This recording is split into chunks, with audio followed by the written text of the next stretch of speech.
Hi,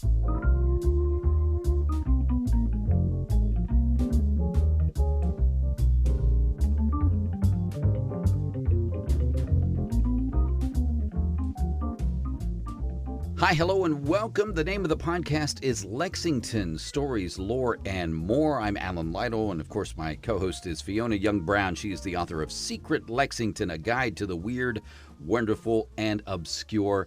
Good day to you. Hello again, and good day. Good day. Very formal. It's a good day because we're into March now, and you know what March is? March is Women's History Month. Yes. Not basketball? Well, I had to throw that out there. Well, we don't know how the outcome is going to be when it comes to our respective teams in March Madness this year. But one thing we can always count on is that in March we celebrate the accomplishments and just the very nature of women throughout Lexington and everywhere else. And there are a lot of very accomplished women in Lexington's history. As we are about to find out, because I hit a premise with Fiona, and we'll see how much homework she has done from her last assignment, and that would be if Lexington had a Mount Rushmore of women, who would be on it and why? And we start with that premise. You know, there's a lot of famous women that have come through Lexington, have been born and raised in Lexington, or did a lot of amazing things here in Lexington. You know, if we're talking about maybe only 4 that could go up on the Mount Rushmore of Lexington, who would it be? First of all, where would you locate the Mount Rushmore in Lexington? We're kind of flat. That would be a good question. We're kind of lacking in the hills, and obviously Maybe if you could annex the pinnacles, maybe you could do that. So as you're riding along, possibly, canoeing along the Kentucky River, you look up and there they are, all of Lexington's women. Yeah. But, I mean, it's just It's okay, folks. We're not proposing that before you argue that we're about to destroy the pinnacles. I promise we're not. Just thinking out loud here, just thinking out loud. Otherwise, you'd have to construct your own mountain and then carve it. So, we're just trying to save some time. Front yard sculpture, anyone? Okay, so Fiona, who would be your first person that you would see? This was a really tricky question because finding just 4, was a really tricky one. There are way too many. That's why we need all of the pinnacles and not just 4. Let me think. If I had to choose, let's see, who will I choose for my first one? I am going to go with Dr. Mary Ellen Britton. A good choice, because didn't they just name a new elementary school for Mary Ellen Britton? They did. I noticed that the other day. I think it's the one opposite Costco. It's out there in Hamburg. Mm-hmm. Yep, it's out there in Hamburg. And so it's good to see that she's getting some recognition. Okay, so what would make her head and shoulders, pardon the pun, above the rest? She was the first female doctor licensed in Lexington. She was also the first African-American female doctor in Lexington.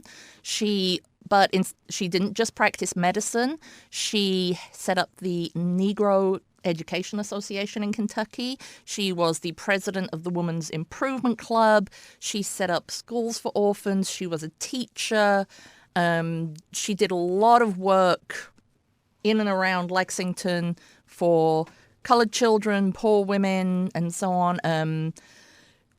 She attended Berea College. She was just well ahead of her time and an excellent member of the community. And she had quite a long run of accomplishments here in Lexington. She did.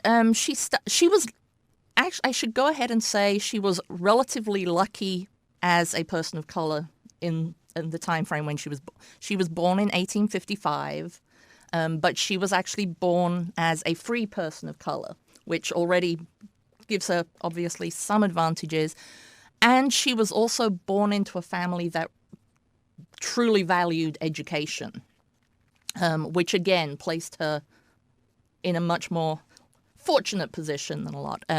She and her 9 siblings all received a very good education. She was able to attend private school. There were certain scholarships set up at the time. She went to Berea College, which at the time was, I think, the only one in Kentucky that accepted African-American students. We know it was started by John G. Fee. That much we do. That much I know, yes.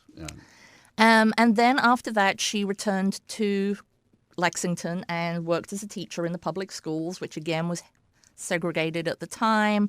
And she worked in the schools for about 20 years and then just decided to leave education behind and go in a completely new direction. So any women listening to this who are considering a career change, you can do it. You can do it. She actually went up to the Battle Creek Sanitarium in Michigan, which I always think of as Kellogg's. And I do too, especially that movie. Yes. I think John Cusack was in it, maybe, and Anthony.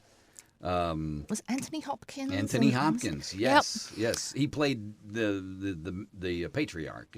And Kellogg. So she went and started working up there for a while, and to learn about hypnotherapy, electrotherapy, hydrotherapy, all of these sort of different therapeutic techniques. And then she came back to Lexington and started practicing them. I'm guessing that being the only woman in town but who could practice these was probably a selling point for a lot of the women in town. She started practicing them out of her home. In 1902, she was granted a license to practice medicine, the first woman in Lexington. And she had a practice on North Limestone for, I think, more than 20 years or so until her death, offering all of these various therapies and treatments. And there were attempts to honor her. I don't know exactly how many, but we do know that, as we had mentioned at the top of the show, Mary E. Britton Elementary bears her name now. It does, and it's good to see. One of my kind of peeves as I drive around town is it was only last year that we got a statue dedicated to a specific Lexington woman. All of the other, we only had the first statue of women a few years ago, and the first one of a specific woman was the Harriet Hayden statue that went up late last year. And so, a school dedicated to Dr. Britton, I will take that. It's hope if it means that kids and people around town are like, who was she? I need to look into her story. We could maybe get in a quick plug here. I think it's coming up this Sunday. You might be aware of the Lexington History Museum and the League of Women Voters had co-sponsored this contest and this effort to honor women. It was called Stand With Her Story. And I think on Sunday afternoon, they are going to read all of the names of the people that folks you kind of wrote in and wrote a little essay about. And so all of those women are going to be honored at that monument, which is called the Stand. So if you're interested in that, love to see you there. Sunday afternoon. This coming Sunday afternoon. So that's one. So, yeah. How about number 2? Oh, I've got to go for the whole 4, I see. Oh, let's see. Or is there more on Mary Ellen Britton? I think that's all I have on her for now, but I think that's pretty impressive. She's got an impressive list of accomplishments. Absolutely.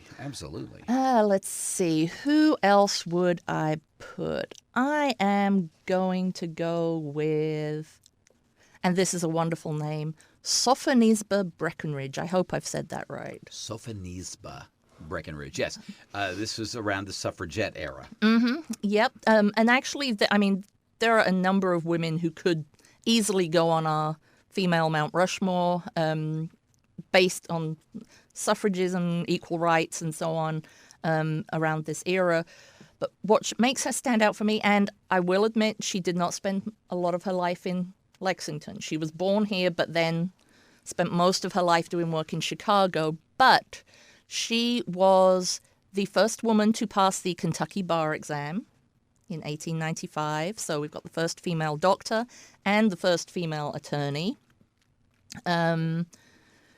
She then went to Chicago and became the first woman to get a PhD in political science and in economics. And from what I could see, I couldn't be entirely sure. The way it was written was very vague. I couldn't tell if she'd got one PhD or if she'd got several a couple of years apart. I would think that she is just the consummate overachiever.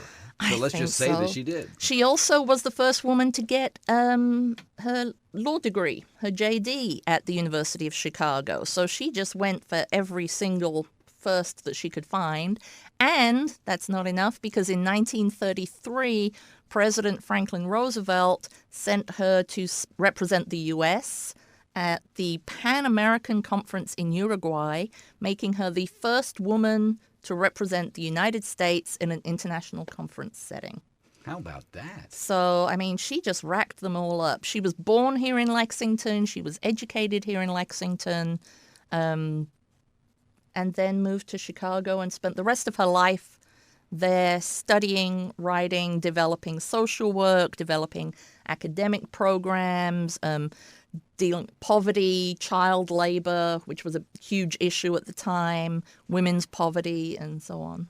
How did Lexingtonians regard her as she is going out there and making these incredible accomplishments? You know, I haven't looked into that a great deal, but I can imagine it must. I mean, I'm thinking if it were me looking at someone, it would be kind of a mixed bag, because on the one hand, she is achieving incredible, wonderful things. You know, all of these firsts and all of this work for the greater community, poverty and so on that we mentioned.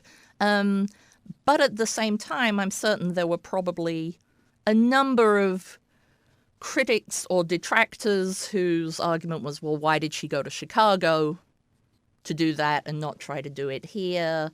You know, and she was involved with Hull House in Chicago, which was a huge, major program in the city at the time. So I think there was probably a little bit of a mixed reaction, would be my guess. And what about Madeline McDowell Breckinridge? She was another one. See, you read my mind.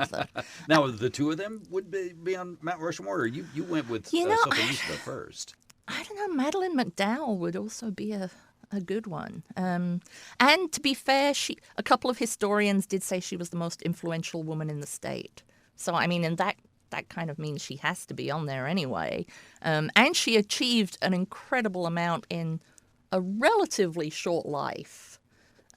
She had a lot of health issues and so on throughout her life as well. So the fact that she did achieve so much is, you know, at a time when it would have been very easy and understandable as a woman, and as a woman with health issues, it almost would have been expected that she, you know, take to her bed and lead a life of seclusion or something. But both from the same family. Yes, through marriage, and I get very confused with all of the marriages between the prominent families and distant cousins and so on. But yep, she was married to, first of all, she was part of the Clay family. We have to mention that. She was Henry Clay's great-granddaughter. And actually, if I remember correctly, grew up on the grounds of Ashland. I'm friends with the curator of Ashland, and if he's listening to this and I get it wrong, I will get a message from Eric later. How you doing, today. Eric? But again, she was very well educated. She married Desha Breckinridge. This is where the Breckinridge, the other prominent family, come in. He was the editor of the Lexington Herald at the time. Was he Deshay? I'm never sure how to pronounce it. Deshay. Yeah. Deshay sounds more likely. Well, there was the restaurant. There was a restaurant downtown in Lexington called Deshay, so let's just call him Deshay. And he was editor of the Lexington Herald. He was, by all accounts, very progressive for the time, and so I'm sure was in some ways, because we'll get to this, very supportive of her work and so on. Sadly, he was also apparently a little bit of a Lothario, shall we say. So wasn't the most Womanizer. faithful husband. A cad. Yes, a cad. But his progressive politics, he was very supportive of the work that she was doing. She went to State College, which is now the University of Kentucky. And she started out as very athletic. She was very much into sports. And then she developed tuberculosis, which led to a number of other infections. And so she had to have part of her leg amputated. And so that put an end to her athletic interests, but really kind of reinforced her commitment to health reform, education reform, and to her studies. Education reform was the big one for her. Women's rights to education, voting reform, and just education needing to be more than just how to find a good husband and how to look pretty in a room while you played the piano and so on. She also wanted to make sure that education was available to poor people in the city, that it wasn't, unavailable because of race and so on. She did a lot of work in education reform, a lot of work in health reform. She set up the Lincoln School Project here in town, which, despite the name, sounds as if it was so much more than a school. It provided education for poor kids, but it also apparently provided adult classes for working adults, for immigrants. It provided trade skills. It had also some health services. So it had a whole child care. And where was for this working Lincoln parents. School? Where was it located? I tried to find that, and I haven't done enough research yet. I couldn't. Here in Lexington? It was here in Lexington, yes. Okay, all right. So I'm not sure where in town it was. It sounds as though it was one sizable campus for everything that was on it. She also set up and helped to support a number of free clinics around the town, because as well as suffering from tuberculosis, when she was just 32, she had a major stroke. And so that, again, she recovered, but that again left her in weakened health. And so she was very, very vehement about the fact that everyone should have access to vaccinations, especially tuberculosis. She set up clinics so that people could get vaccinated. And again, the education with the focus on so that people could learn about their health and how to take care of themselves. So she did a lot in a relatively short life, because she had another stroke when she was, let me do the math quickly here, I think 48. Yep. When she was just 48, she had another stroke, and this time it was fatal. So, Wow. So she had a lot of health issues throughout her life, but really actually used those to galvanize her own work for the betterment of the community. That is a strong argument for an appearance on Mount Rushmore. And correct me if I'm wrong, but we have her to thank for Woodland Park too, correct? I believe we do. Again, if we're wrong about that, Eric will call correct in. us. Yes. But it's very interesting because they're both from the same era. Of course, Mary Britton was late 1800s, early 1900s, and so that's three of the four right there. I know this was in some ways it was a horrible era because there was so much illness and poverty and so. But this was an era when you really had women stepping up and saying, right, no, we're not going to take this anymore. So some incredible women. By and large, less agency, if you will, than the women of today do. But there had to be trailblazers, and these are the trailblazers we're talking about. And I believe, I haven't been to the state capitol in Frankfurt for a while, but I believe there is still a portrait of Madeleine McDowell Breckinridge hanging, I think, in the rotunda or somewhere in the capitol. That would not surprise me. And we have to throw out our contacts and see if that is truly the case. And, again, a podcast is a wonderful thing because you can listen to it and you can let us know. if we made any glaring errors or some oversights. If there are of some that nature. updates. Yes, some we'll updates. call them. Updates. Yes. And so, okay, who would be your fourth? See, now this is the tricky one because who would be I mean, the the fourth? one that you would throw out immediately would probably be Mary Todd Lincoln, but Yeah, that's problematic. I had a really hard time because part of me thinks she would be the obvious choice. I mean, she was the first lady of America, which I think is, was a major achievement for Lexington. She also was, in a lot of ways, she helped to really shape the role of First Lady. She was much more involved and much more visible to the public than some of the previous First Ladies had been. She was very well educated. She's a fascinating woman. I mean, I've read several biographies of her and really enjoy reading about her. She was smart. She was devoted to Abe Lincoln and supporting his career and so on. And then obviously had a really tragic life, not just in terms of her husband, but also the loss of her children and so on.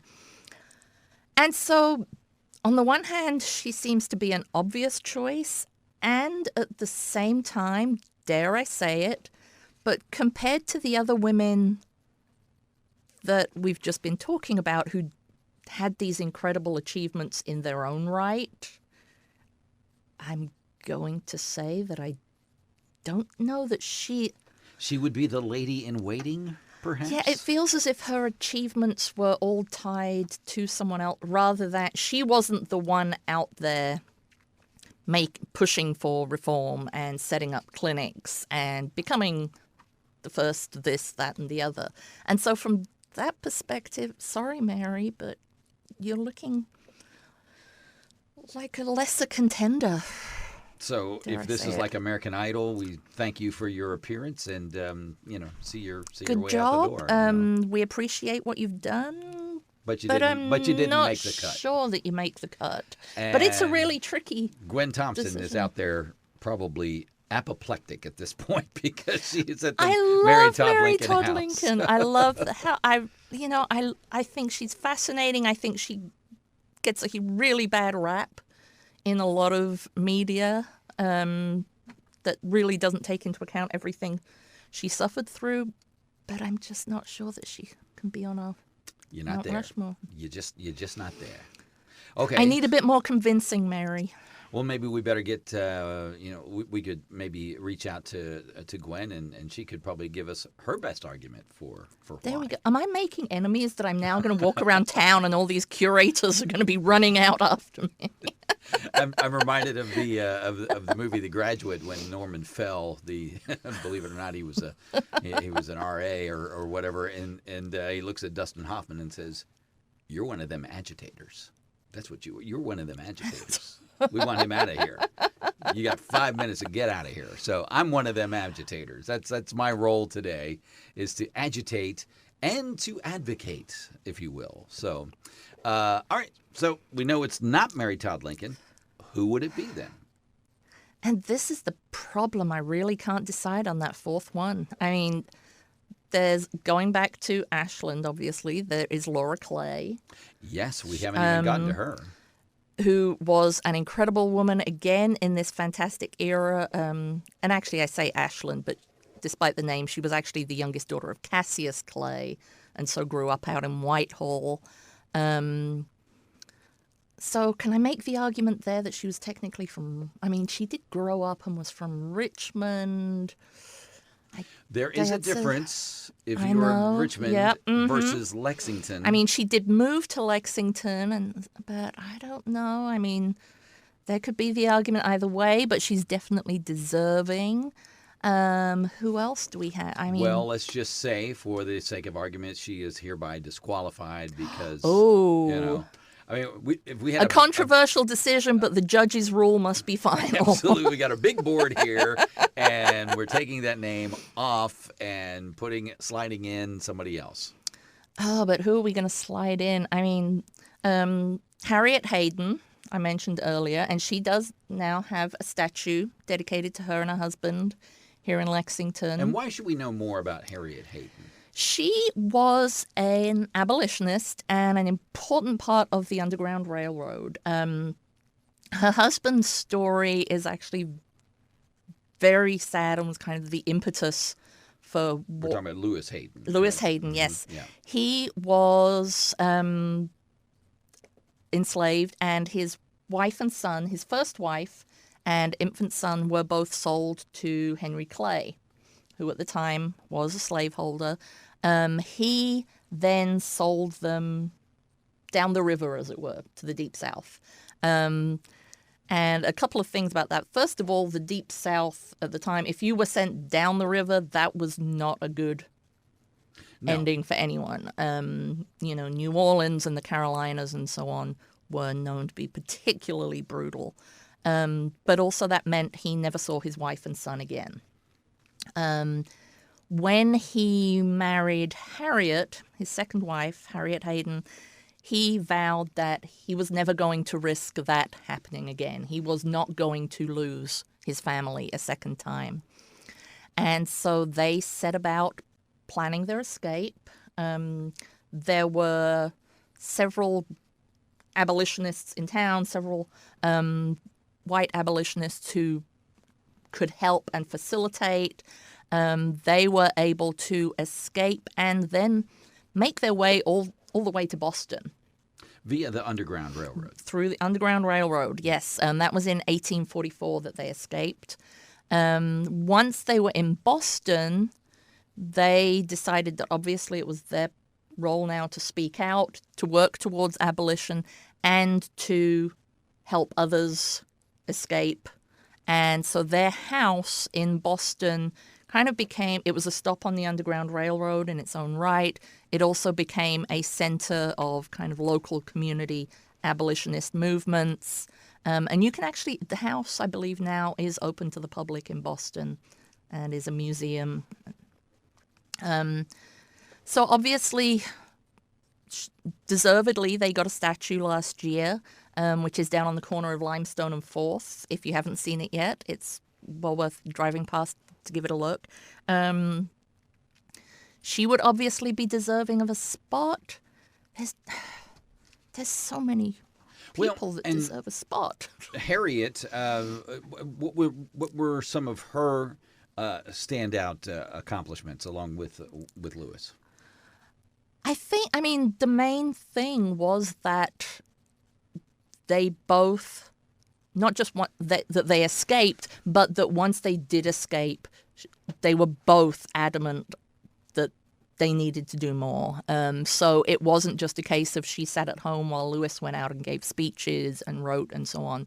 They were both, she was equally active in speaking out against slavery, speaking out about her experiences, and really facilitating the movement of more enslaved people through the Underground Railroad to freedom. Well, we also then maybe have to consider Charlotte Dupuy, correct? Yes, see, and that's why we need more than 4. We just need a big mountain to put all of these women up here. And I'll be honest, I hadn't heard of Charlotte Dupuy until the last week, and I still don't know a whole lot about her. But in the 1820s, I believe it was, she was an enslaved woman and sued Henry Clay for her freedom, which I think is just impressive on a whole number of different factors. That she was suing for her freedom, that she was suing for her freedom at this early stage, that she was suing Henry Clay, who sort of, this renowned attorney, the great compromiser, and so on. I mean, there are just so many different levels that she decided, no, I've had enough. This is what I'm going to do, which is... Yeah, I mean, that daring amazing alone should, get you consideration for the yeah, I mean, the risks, I can't even begin to imagine the risks of even daring to say out loud, I want my freedom and here's what I'm going to do about it, is impressive, seems an understatement. Yeah. Okay, so I have teased you. So who would your fourth one be based on? You're really pushing me to make a decision. Well, or we could just throw this up and say, okay, here are some other names, and then you, our listeners, our dedicated listeners, you determine that fourth person. To that's put up there. good. Okay, Maybe I'm we going to that. do that so that I don't have to make the decision. And I'm not putting you on the because spot I like will that. always avoid making the decision if I have to. Okay, so let's see. We could have Laura Clay, but the judges have decided that she's technically from Richmond. So And Richmond ain't Lexington. there you go. You have it. There you go. Charlotte Dupuy, who obviously, I think, she then lay the groundwork, I think, for Harriet Hayden.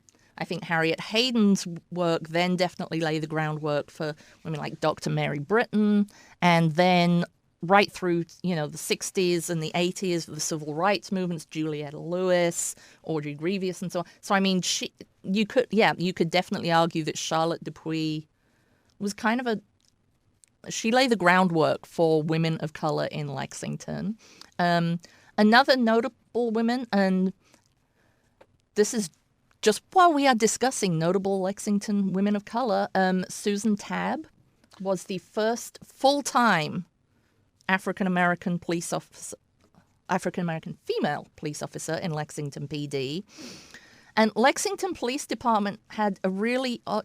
I was actually surprised that they had some officers of color and some women early. Yes, this is in the 20th century, because we started talking about this before we started recording, and I want you to repeat this. You tend to think of integration both in terms of gender and race. When it comes to the police force, again, I'm being honest here, you tend to think of that as relatively late in the day.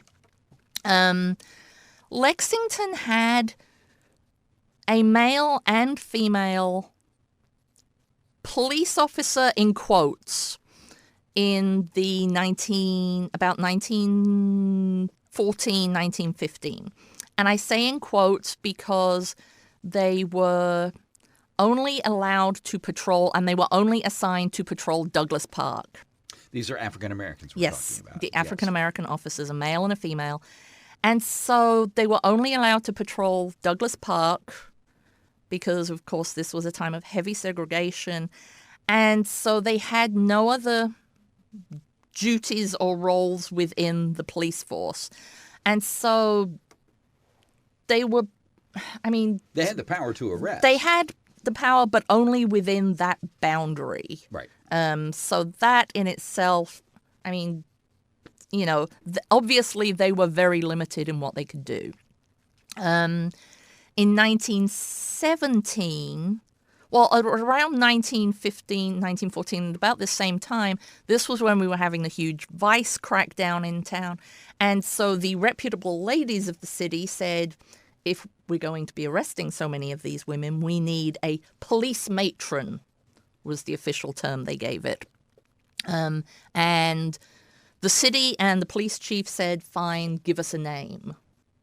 They didn't go, there's no hiring process in these days. It was get together and give us a name of who you recommend, and if you've approved them, we'll say yes. And basically someone to patrol us, to monitor our... and to deal with the ladies when they are brought in for booking and so on, to deal with certain situations out on the streets. We're talking about brothels here. Yes. Okay. All right. Just want to set that straight. And resorts, as they were called at the time. Places for gentlemen to... A sporting parlor. Sporting parlor. Okay. Yeah. And so they nominated... she was always referred to in the papers as Mrs. Clarence Egbert. Her name was Margaret, Maggie Egbert. So in 1917, she became the city's first full-time female police officer. And I should say, before you get, your ideas about what this police officer looked like, she was 53 at the time.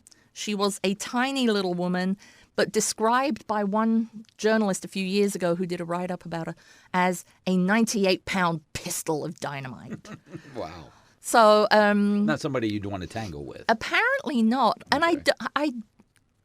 I have to wonder. I think I'm curious to know more about how she was in action. I'm suspecting that she was not out there, punching up on the mean streets. I think it was more just kind of a firm hand and, actually talking to people maybe. She actually served until 1946. That's a long. She had a long long reign. And so she dealt with a lot of the women on McGowan Street in the Vice District. She also dealt with, various lost children, people that she'd find roaming the streets and so on. So obviously she had a long tenure. And that 98-pound pistol. And it is funny when you see pictures of her because, she was an older woman. I say that in quotes again because she was actually the same age as me when she was appointed. But they looked older in those days. I'm going to say that. It was an old 53. It was an older time. It was a Yes. different time. Yes. But she definitely was not what you imagine a police officer to be like.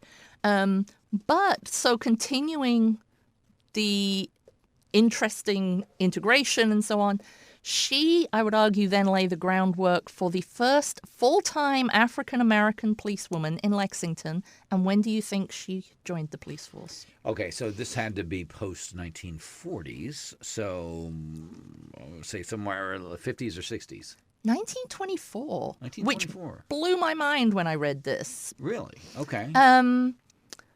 When she joined the police department in 1924, the first full-time African-American woman, the first full-time African-American, I should also point out, because at this point, the only two other black officers were the two that were only allowed to patrol Douglas Park. Okay, I'm following you.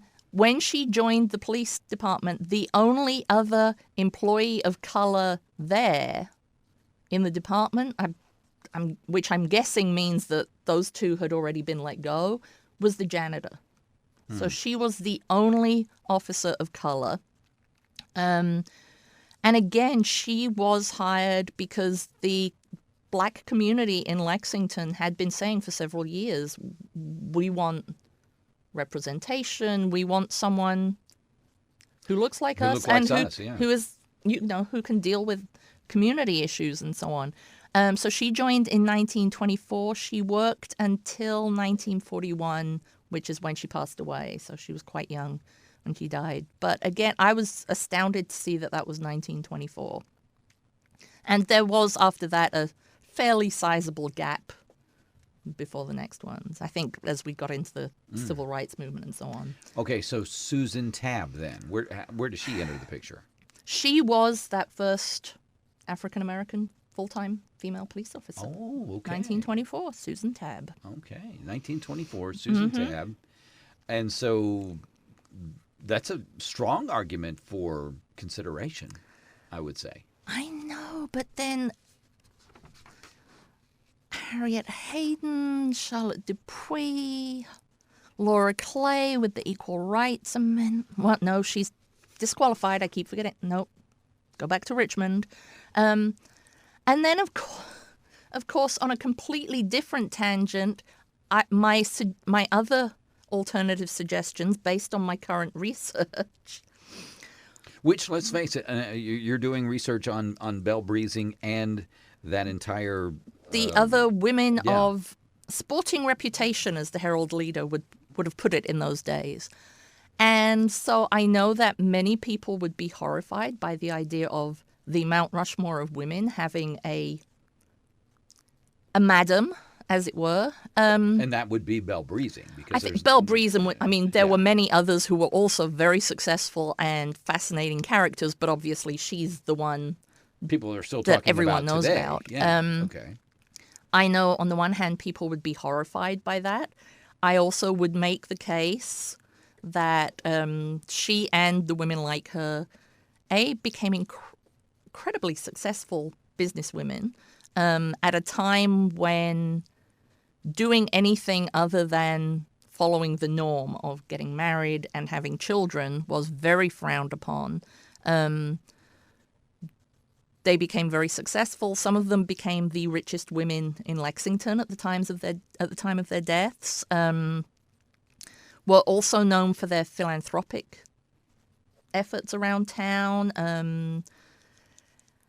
And so you could easily make an argument that Belle deserves a spot up there. And I know that there will be some people gasping with horror. But I would also point out that I believe she's mentioned on the Visit Lex site, or one of several of the key sites for notable Lexington women. Yeah, I just happened to have it pulled up here in the studio, and yes, she is mentioned quite a bit on this site, as is Charlotte, as is Madeline McDowell Breckenridge, Laura Clay, Sophonisba Breckenridge. So, and then Does Mary it say Ellen there Britton. if we're pronouncing it right? It does not have a pronunciation. Okay, we'll just assume that we are. Maybe we'll get letters. I mean, if there's another Sophonisba out there, we certainly want to hear from you. That's for sure.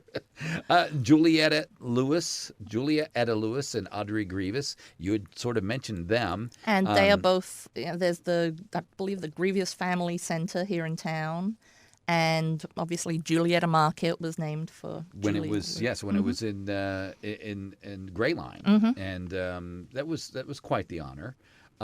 Harriet Drury Van Meter, who set up the International Book Project, if I remember correctly. Correct. Yes.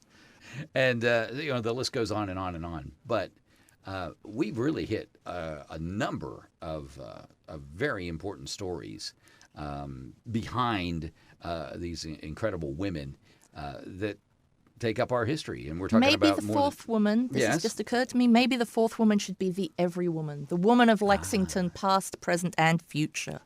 I'm not sure how you'd sculpt that, but multiple facets, multiple faces. There we go. Your visage here. Perhaps. I am not the sculptor. This is not my problem to come up with that.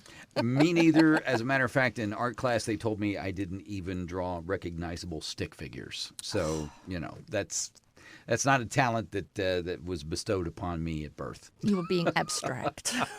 Yeah, I was probably Picasso before I even knew who Picasso was, So, but this list is, of course, woefully incomplete. If there is somebody in your universe, dear listener, that you think that we should consider or maybe even do a little research on, well, by all means, we'd love to hear from you as you're listening to this podcast. Maybe you're hiking the pinnacles or driving on your way into work or doing whatever it is that you like to do while listening to podcasts. We certainly want to thank you, though, for dialing us up and giving us a listen. We're fairly new into this venture of stories, lore, and more, and we're always open to some feedback and some well, if you have notes, as they say in the business, if you have notes, well, we'd certainly like to hear from you, within reason, of course.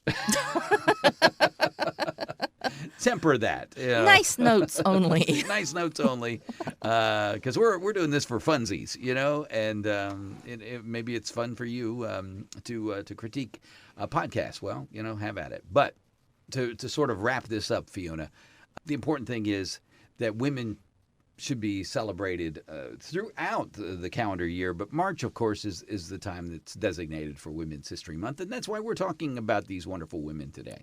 Absolutely, and I think one of the things that really stands out as you look back at so many of these women is that at the time in history, at various times in history, there were very limited opportunities for women based on race, class, the family that they were born into, and so on. And so I think what makes these women stand out is not just that they stepped out beyond that and said, I can do this even if it's not expected, but that they then all also devoted themselves to saying, and now let me pay it forward, as it were. Let me see how I can help others. Right. It starts with, I'll show you, and then now that I've done this, you can do it too. Yes, exactly. Yeah, and we have lots of different stories about that throughout Lexington's now 251 years of existence. I know we're going into we're America 250, but Lexington was there first. We were there first. Isn't that something? And of course, there are many, many women in Lexington now doing the same thing, of going out there and achieving wonderful things and really helping to better the community. Maybe we'll hear some of those names on Sunday when the list of Stand With Her Story, all of those women are called out, if you will, announced and pronounced to the folks that will gather at the stand at that monument to all women in downtown Lexington. Which, by the way, looks very nice. The first time it went up, I was like, although now, at first I was annoyed that it didn't have specific women, although I think today's podcast has shown how difficult it would have been Absolutely. to actually choose some very specific women to represent in that. And I will say when it's lit up at night, it does look very pretty. Yeah, it's definitely a welcome addition to the downtown cityscape, if you will, and just walking around. It's like, wow, that is pretty cool. Well, on that note, we will wrap it up for this time. We'll be back next month with another edition of Lexington Stories, Lore, and More. And I want to thank you, Fiona Young-Brown. You are the author of Secret Lexington, A Guide to the Weird, Wonderful, and Obscure. That's your latest, but you also have other books that you have authored before. I do. I have Wicked Lexington, if you're interested in some of the more scandalous side of the city's history. Lexington Then and Now, I think, is still in print. That's old photos so that you can see how much the city has changed. And if you're not interested in history, but you do like to eat, and doesn't everyone, A Culinary History of Kentucky. Oh, we got to bring you back in here when we talk about food. I can always talk about food. Well, we'll be thinking about that, and we'll see you the next time that we meet on Lexington Stories, Lore, and More.